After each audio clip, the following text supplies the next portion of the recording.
Hi, my name is Nick, and this is my review of the Acer C7 Chromebook. So what is a Chromebook? A Chromebook is an inexpensive notebook that is made by Acer, and it's built for Google's Chrome OS. It costs only $200, and it can be picked up at stores like Best Buy, or it can be purchased online at the Google Play Store. So what do you get in the box? In the box you get the Chromebook itself, you get an AC charger, you get a cleaning cloth for the screen, you get warranty information, and you get a quick start guide. So let's go over the specifications. It is 11 inches wide, 8 inches deep, and it's only 1 inch thick. It comes with an 11.6 inch display. It comes in at a 1366 by 768 resolution. It has a pixel per inch of 135. This is very similar to an 11-inch MacBook Air as well as other 11-inch notebooks. And the screen itself has a brightness of 200 nit. The Chromebook comes with a dual-core Intel Celeron 847 processor running at 1.1 gigahertz. This is actually a 64-bit CPU. It also comes with 2 gigs of DDR3 RAM, and it's upgradable up to 16 gigs of RAM. It also comes with a 320 gigabyte hard drive. This is a regular hard drive that operates at 5400 RPM. It also comes with Wi-Fi 802.11a, B, G, and N. And it also comes with 2 Wi-Fi antennas in the unit itself. Also, it comes with 10, 100, and gigabit Ethernet. For multimedia, the Chromebook comes with Super VGA and HDMI output ports, as well as stereo speakers. And these speakers are actually towards the bottom here.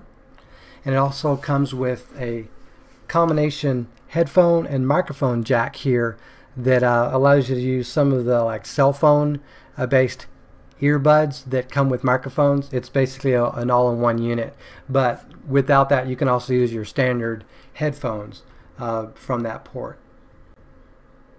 Last and arguably least, the Chromebook comes with a 2 years of free 100 gig storage on Google's Drive. It's cloud storage essentially, and also you get 12 free sessions of GoGo in-flight internet, which unless you're traveling you're probably not going to use.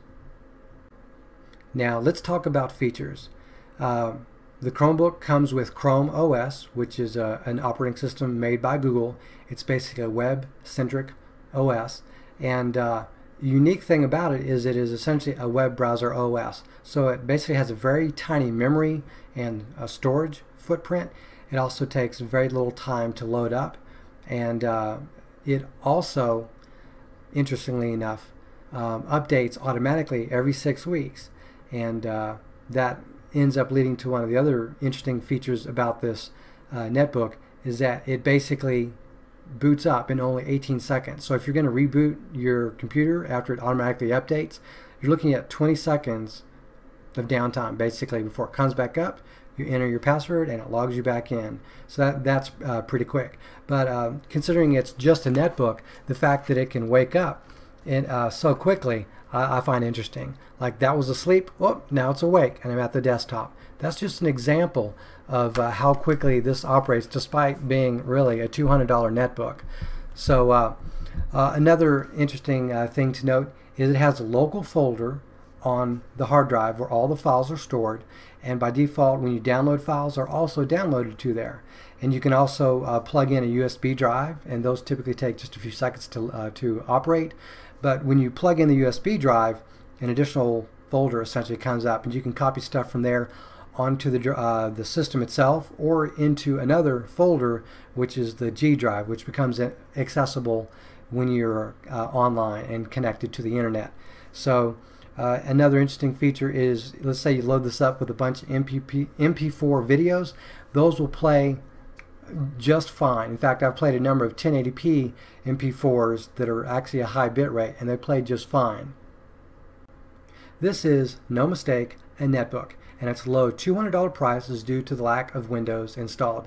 The fact is, if you cannot install Windows on this Chromebook since there is no classic BIOS. UEFI, which is Unified Extensible Firmware Interface, which Windows does not support, is what you have to deal with. And at the time of this recording, nobody has managed to install any flavor of Windows on this Chromebook. However, you can dual boot with other versions of Linux like Ubuntu, Fedora, and Mint.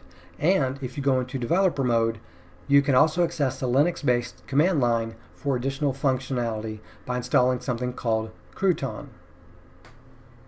The keyboard is a chiclet style keyboard, which is very traditional and very similar to what you might find on a typical MacBook Air or any other notebook or netbook that you see on the market. Regarding mice and the trackpad I found to be pretty responsive, fairly accurate. I would not put it at the top of the list in terms of compared to the higher end notebooks, but then again, this is a $200 notebook and this is about what you would expect. There are 3 USB 2.0 ports on this, and I found mice work just fine, and in fact they usually install in just a few seconds and they work as you would expect. One of the things also about this notebook is the quality of materials is really about as low as they can get, particularly when it comes to things like the speakers. Now the speakers are right here at the bottom and they sort of face that way. Like in terms of the sound, they gets projected that way. To be honest, these are some of the quietest speakers I've ever heard on a notebook of any sort. In fact, my Nexus 7, which is not necessarily the best when it comes to sound for even a tablet, is significantly louder than this notebook. And in fact, for this to be significantly audible, I have to crank it up quite a bit, and there's a little bit of tinny distortion, and that to me is one of the weakest points of this netbook. Also, the microphone control, the built-in microphone, which is actually at the top of the screen, is pretty darn anemic. Well, not really anemic, it's very low quality. Like if I'm speaking, it picks up a lot of background noise, and in my opinion, you'd really want to rely on a USB microphone if possible. Another thing to note is the viewing angles are pretty terrible. Like viewing straight on, it looks pretty decent, but when you view it off to the side a little bit, it kind of gets bad really quickly. Also, if you're looking at a black environment, like let's say you're looking at a black image and it's full screen, so all you're seeing is black, there's a lot of white that comes through, a lot of the backlight tends to come through. It's just not very good panel. There are, however, 2 strengths to this Chromebook. One, it is upgradable. The RAM, while it comes with just 2 by default, you can upgrade it all the way to 16 gigs of RAM. That is the 2 memory slots that are inside. You can remove the 2 gig memory module and put 2 8 gig modules, 1 in each slot, or you could just add another 2 gig module, the same speed and memory settings, and you would get 4 gigs of RAM. Now, it is a 32-bit operating system, but there is essentially a PAE kernel installed, and what that does, that allows you to access more RAM. But each of the applications, however, are limited to 2 gig per process, which I know this bores a lot of non-techies, but I think it's interesting to note for this review. The other strength I wanted to bring up is Chrome.